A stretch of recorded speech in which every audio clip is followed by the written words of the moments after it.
Ассаламағалейкум. Бүгінгі сабағымыздан тақырыбы мінез құлық өзгере ме? Осындай бір өте маңызды, көп маған сұранысқа келіп жатқан тақырыптардың бірі. Сабағымыздың мақсаты бұл сабақта біз мінез құлықтың қалыптасуы, оның өзгеру мүмкіндігі және де өзімізге қалаған бір мінез құлықты қалай қалыптастыруға болатынын білетін боламыз. Мінез құлықтардың кейбір мысалдарын айтып көрейікші. Әдепсіздік және агрессия. Ондай бар ма сіздерде? Ойланып көріңіздерші.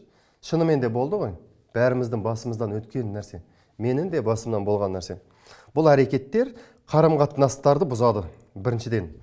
Және де әлеуметтік бір оқшаулануға алып келеді. Біз қоғамнан жабылып қаламыз. Өзіміздің әдепсіздігімізді кейбір кездерде мынандай нәрсемен бір шатастырып алады екенбіз. Прикол деп ойлаймыз да. Біреуге вроде қалжыңдаған сияқтымыз, бірақ ол әдепке сәйкес келмейтін нәрсе де. Сол нәрсе де бізді былай басқалардың бізден оқшаулануына алып келеді. Сол кезде сіз жалғыз қаласыз. Қоғамға бір әдепсіз адамдарды жалпы қоғам қабылдамайды. Осы нәрсені ойлануымыз керекпіз. Және де қараусыздық деген нәрсе бар.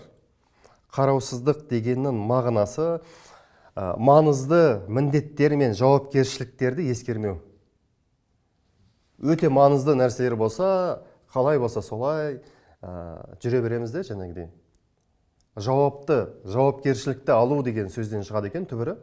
Жауапкершілікті өзімізге алып, осы бір маңызды өзіміздің өмірімізге жалпы өте маңызды бір мақсаттарды бұл жұмысқа немесе оқуда бір бұл нәрсені ескермеген кезде, бұл жалпы жұмыста немесе оқуда сіздің өміріңізде жалпы проблемалар алып келеді. Мысалы, айтып көрейікші. Бір туысқаныңыз бар. Сіздің туысқандық міндетіңіз туысқаныңызға айына бір рет звондап тұру. Ассаламағалейкум ағасы, қалыңыз қалай? Амансыз ба? Жақсы жүре беріңіз, аман есен. Жақсы қал жайыңызды білейін деп едім. Қысқаша, бір ауыз сөз. Егер де сіз жауапкершілігі жоқ болса, қараусыздық қалдыратын болсаңыз, онда сіздің мәмілеңіз жоғалады. Дәл осы мәміле жұмыста бәр жерде қайталанады. Отбасыңызда, бизнесіңізде, қызметшілеріңізбен деген сияқты. Қызметшілеріңізбен мәмілеңіз болмаса, онда олар өзінің жұмысына да салғырт қарай бастайды.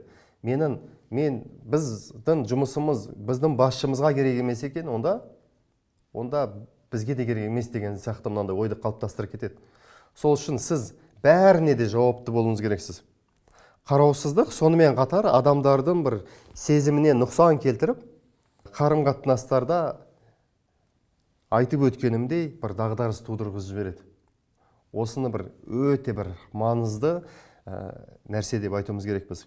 Және де тәуелсіздік құру. Жаман әдеттерге немесе заттарға тәуелділік.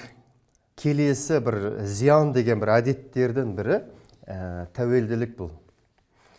Жаман әдеттерге немесе бір заттарға, соның бәріне тәуелділік бір денсаулыққа, жалпы бір қаржылық жағдайыңызға, қатынастарыңызға да бір зиян тигізу мүмкін. Қандай заттар? Бәлкім сіз мынаған тәуелді болып қалдыңыз. Мына телефонға тәуелді болып қалдыңыз. Бәлкім сіз кешкі ас ішкен кезде, тамақ ішкен кезде мынаны қойып қоясыз бүйтіп. Әйеліңізбен мәмілеге келесіз, жолдасыңызбен жұмысқа барған кезде, жиналыс кезінде, бәлкім осыны қойып, жиналысқа, мақсатқа көңіліңізді бөлерсіз. Бәлкім сіз тұтынушыңыздан кері байланыс алу керек кезіңізде, дәл сіздің жұмысыңызға өте маңызды ғой. Дәл осы маңызды кезде аласыз да, телефонда отырып қалуыңыз мүмкін. Осы тәуелділік дегенді сіз қалай түсінесіз? Сіздің өміріңізде қандай тәуелділік бар? Осының жайында ойланып көріңіздер. Бұл үлгілерді тану, бұл қарапайым ғана үлгілер болатын негізі. Менің өмірімде келіп жатқан. Бәлкім сіздің өміріңізде басқа болуы мүмкін.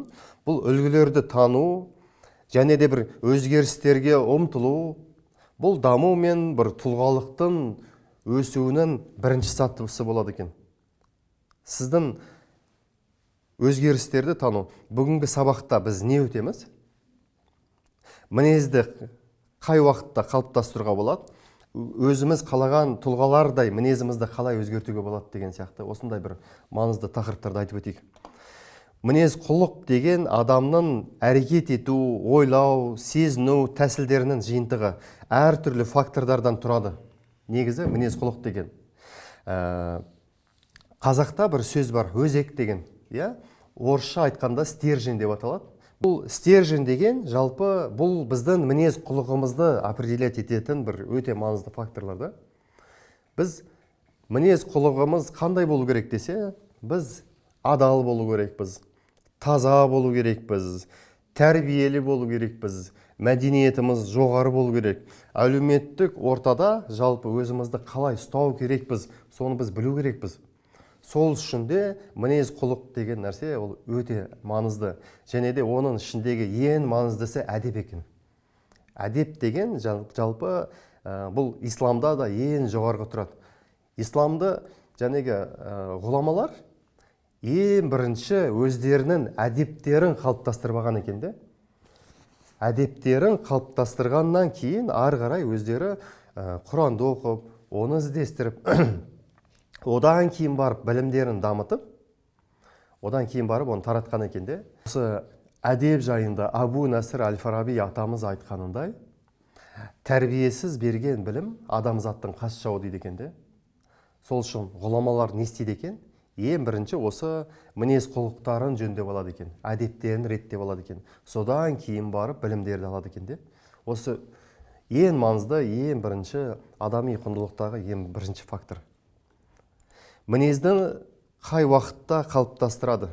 Бала кезден бастап адамзаттың өз ортасындағы адамдардың әрекет ету үлгілерінен үйренеді екен де. Бала күніңізден бастап қалыптастырасыз. Кімнен үйренесіз? Анаңыздан аласыз, әкеңізден аласыз, атаңыздан, әжеңізден, ұстаз мұғалімдерден, достарыңыздан деген сияқты. Сол ортадағы мінездеріміз жәнегі бізді өзгертіп, әр кезде ол бізді қалыптастырып отырады екен. Осыны қалыптастырып, қайсының дұрыс, қайсының бұрыс екенін біз әр кезде саралап отыруымыз керек. Бұрыс емес, жаман емес әдеттер болады. Олды біз көріп тұрамыз. Бір қалжың үшін, прикол үшін істеп көрейік десек, ол әдет болып кетеді. Жаман нәрсені желательно искоренить етіп алып тастаған дұрыс болады. Ал мінезді өзгеруге болады ма деген сияқты тақырыпқа келетін болсақ, бұл мінезді өзгертуге болады.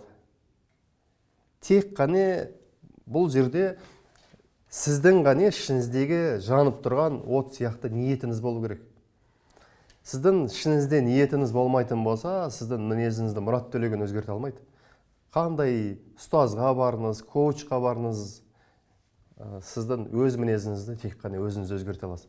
Өз мінезімізді біз тек қана өзіміз өзгерте аламыз.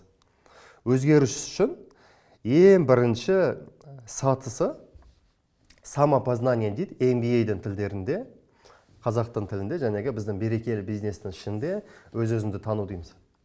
Ең бірінші өз-өзіңізді танып алу керексіз, және де өз-өзіңіздің А-нүктеңізді ажыратып алу керексіз. Және де өзгеріс үшін нақты мақсаттарды қоя білу керексіз.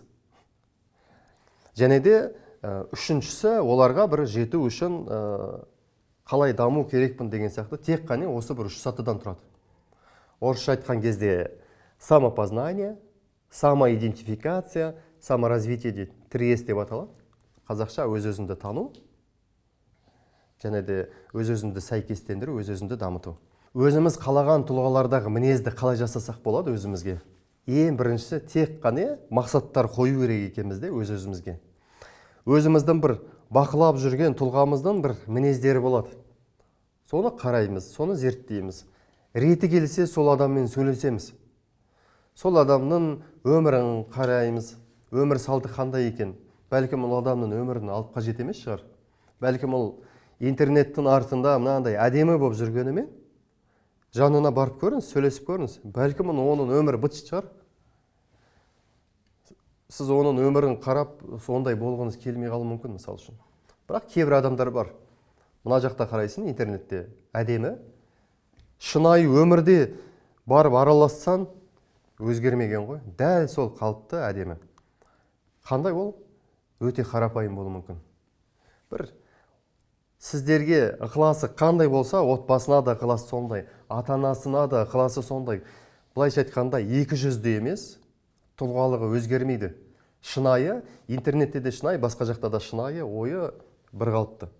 Эмоционалды, тұрақты адам, тұлға да. Дәл осындай адамдардан пример алуға болады да. Дәл осындай адамды тапқан болсаңыз, ол адамның артынан қалмаңыздар. Мысал үшін, егер де сіз көбірек бір сабырлы болғыңыз келсе, онда бір сабырлықты талап ететін бір жағдайларға түсуіңіз керексіз. Дәл сол сабырлықты кім ұстай алады? Ондай адамдар бар ғой ортаңызда. Не обязательно ол бір бай болуы мүмкін, иә? Бәлкім ол сіздің ағаңыз болуы мүмкін, апайыңыз, жеңгеңіз болуы мүмкін. Сол бір реакцияларды бақылап отырып, оны бір өзіңізге бір қабылдайсыз. Және де сіздерге бір тапсырма, бір аптаның ішінде өздеріңіздің мінез құлықтарыңызды, үлгілеріңізді бірін тыңдап, өздеріңізді көбірек тыңдап, өздеріңізді көбірек зерттеуге тырысыңыздар. Және де сол дүниеге әрбір күн сайын кемінде бір 20 минут уақыт бөлуге тырысыңыздар. Және де сол бір аптаның төңірегінде өздеріңіз сезіне бастайсыздар. Тағы да бір лайфхак айтайын сіздерге. Сіздердің әйелдеріңіздің және де жақын бір араласып жүрген адамның мінезіне қарасаңыздар болады.